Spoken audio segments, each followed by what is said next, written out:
నేనైతే ఇప్పుడే రావడం లాస్ట్ టైం వచ్చినా ఇది నా కోసం ఏం కట్టలేదు కదా, రిజిస్ట్రేషన్ చూసి నమ్మాలి. అట్లనే వెస్టేజీ కంపెనీ 2004లో స్టార్ట్ అయింది. స్టార్ట్ అయినప్పుడు చిన్న కంపెనీ, ఇప్పుడు చిన్నది కాదు, భారతదేశం మొత్తం స్ప్రెడ్ అయింది. 8 దేశాలకు వెళ్ళింది, బయట దేశాలు, ఇండియా కాకుండా. ఇండియాతో కలిపితే 9 దేశాలు టోటల్ ఇప్పుడు వెస్టేజీ బిజినెస్ చేస్తుంది. ఎవరు రూపాయి కూడా కట్టడం లేదు. ఎవరికి కావాల్సిన ప్రోడక్ట్ వాళ్ళు కొనుక్కుంటున్నారు. Joining free. కంపెనీ ఎక్కడ ఢిల్లీలో ఉంటుంది. నీ ఫ్రెండ్ నీ దోస్తో వచ్చి చెప్తేనే నీకు తెలుస్తుంది, చెప్పకపోతే తెలుస్తుంది సార్ తెలియదు. Simple logic. ఇక్కడ పైసలు ఎక్కడి నుంచి వస్తున్నాయంటే మనకు ఒక వాటర్ బాటిల్ ఎంత ఉంటుంది కాస్ట్? 20. ఎంత ఉంటుందమ్మా? 20. ఈ బాటిల్ పర్లేదు. ఇప్పుడు మనం బిస్లరీ బాటిల్ కొంటాం 20 రూపాయలు అది పర్లేదు. ఇది లీటర్ ఎంత? 20 రూపాయలు కదా.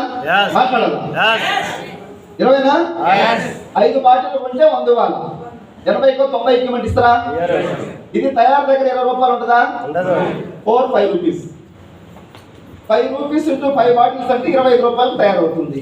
100 రూపాయలు అమ్ముతున్నారు. 70-75% మధ్యలో పోతుంది. వాటర్ బాటిల్ థమ్స్ అప్ తీసుకుందాం, 2 లీటర్ బాటిల్ 100 రూపాయలు, అది 20-25కి తయారవుతుంది. మధ్యలో ఒక 60-70% పోతుంది. ఇంకొకటి ఫెయిర్ లెవెల్ తీసుకుందాం, 100 రూపాయలు ఫెయిర్ లెవెల్ కొంటే 30 రూపాయలకి తయారవుతుంది. సంతూర్ సోపులు 100 రూపాయలు తీసుకుంటే 20-30కి తయారవుతుంది. నడుస్తుంది ఫాగ్ స్ప్రే 100 రూపాయలు పెట్టుకుంటాం, 20-30కి తయారవుతుంది. రామరాజు షర్టు 1000 రూపాయలు పెట్టుకుంటాం, 200-300కే తయారవుతుంది. అంటే మధ్యలో ఒక 60-70% పోతుంది. సేమ్ మన వెస్టేజ్ కూడా 20-30కి తయారవుతుంది, లేదా 40కి తయారవుతుంది. 100 అమ్ముతున్నాం, మధ్యలో 60-70% పోతుంది కదా. పోతుందా? ఆ పైసలు మనకి ఇస్తాం. ఎవరిని ముంచేది, దోసుకునేది, దాచుకునేది లేదు. వీటికి రాని వాళ్ళకి అనుమానాలు ఉంటాయి. మందిని ముంచుతున్నారు, మంది దగ్గర ఎక్కువ ఉన్నాయి రేట్లు, వెస్టేజ్లు అంటారు. రేట్లు ఎక్కువ ఉంటే ఇంతమంది జాయిన్ అవుతారా? వెస్టేజీ కంపెనీ ఎప్పుడో మూతపడేది రేట్లు ఎక్కువ ఉంటే. సినిమా బాగా లేకుండా నడుస్తుందా? 21 సంవత్సరాల నుంచి నడుస్తుంది. భారతదేశంలో సక్సెస్ అయి 9 దేశాలకు వెళ్ళిందంటే బాగున్నదా? బాగలేదు. ఇంత బాగుంది, మేము అందరినీ జాయిన్ చేయడానికి ప్రయత్నం చేస్తున్నాం, మాకు అర్థమైంది కాబట్టి. కానీ అందరూ రావట్లే. ఎవరికి రాసి పెట్టిందో వాళ్ళు వస్తున్నారు, ఎవరు తల మీద శని గ్రహాలు పోతాయో వాళ్ళే వస్తున్నారు.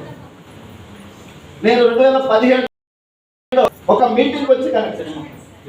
2017లో ఒక మీటింగ్ వచ్చి కనెక్ట్ అయినా. నేను హైదరాబాద్ అవతల నల్గొండ జిల్లాలో ఉంటాను. 2017 నా దగ్గరికి వచ్చింది. స్టార్టింగ్లో తెలియదు నాకు దీని విలువ. ఒక మీటింగ్కి వెళ్ళిన తర్వాత కొంచెం అర్థమైంది. పైసలు కట్టడం లేదు కాబట్టి ఏం చేయాలి? ప్రొడక్ట్ వాడుతున్నారు, వ్యవసాయానికి సంబంధించి ఉన్నాయి, అగ్రికల్చర్. నాకు పొలం లేదు, నాకు అవసరం ఉందా లేదా? లేదు. హెల్త్కి సంబంధించి kidney stones, gas trouble, thyroid, BP, sugar ఉన్నాయి అన్నది. అప్పుడు స్టార్టింగ్లో మనకు నమ్మకం వస్తుందా? కాబట్టి నాకు ఏ హెల్త్ ప్రాబ్లమ్స్ లేవు, నాకు వద్దు అని పక్కన పెట్టా. ఇంట్లో వాడుకునే cooking oil, paste, Surf, shampoo, tea పొడి ఈ అవసరమా కాదా? తల మీద దరిద్రం ఉన్న వాళ్ళకి ఈ కూడా వద్దంటున్నారు. నా దోస్తులు కొంతమంది తీసుకెళ్తే అగ్రికల్చర్ వద్దన్నావు, హెల్త్ వద్దన్నావు, సర్పు, టీ పొడి, ఆయిల్కి ఏమైంది? మధ్యలో లేసి వెళ్ళిపోయారు కొంతమంది. ఇంకా కొంతమంది వెస్టేజ్ ప్రోడక్ట్ వాడమంటే నేను దీని గురించి బాగా సెర్చ్ చేయాలంటున్నారు. 2 సంవత్సరాల నుంచి సెర్చ్ చేస్తా ఉన్నాను. చేసేవాళ్ళు చేస్తున్నారు, చూసేవాళ్ళు వీళ్ళందరూ చేసే బ్యాచ్, బయట ఉండే వాళ్ళు చూసే బ్యాచ్. మీరు ఆ బ్యాచ్ లో ఉంటారా, ఈ బ్యాచ్ లోకి వస్తారా మీ ఇష్టం. మాకు 10 మీటింగ్లకు వస్తే ఈ బ్యాచ్ లో కలుస్తారు, రాకపోతే ఆ బ్యాచ్ లో ఉంటారు, బయట బ్యాచ్ లో. నా దోస్తులు చాలా మంది ఇప్పుడు బయట బ్యాచ్ లో ఉన్నారు. వాళ్ళకి సిస్టమ్ అర్థం కాలేదు. సబ్బులు అమ్ముకుంటే పైసలు ఎక్కువ వస్తాయి. ఈ మైండ్తో ఉండరు. నేను చేసేదే పెద్దది, ఒక 20,000, 30,000, 40,000, 50,000, 60,000, 70,000 జాబ్ చేస్తావు, ఆకాశంలో విహరిస్తున్నారు. నాకు ఎక్కడ వెస్టేజ్ నాకు కుదరదు.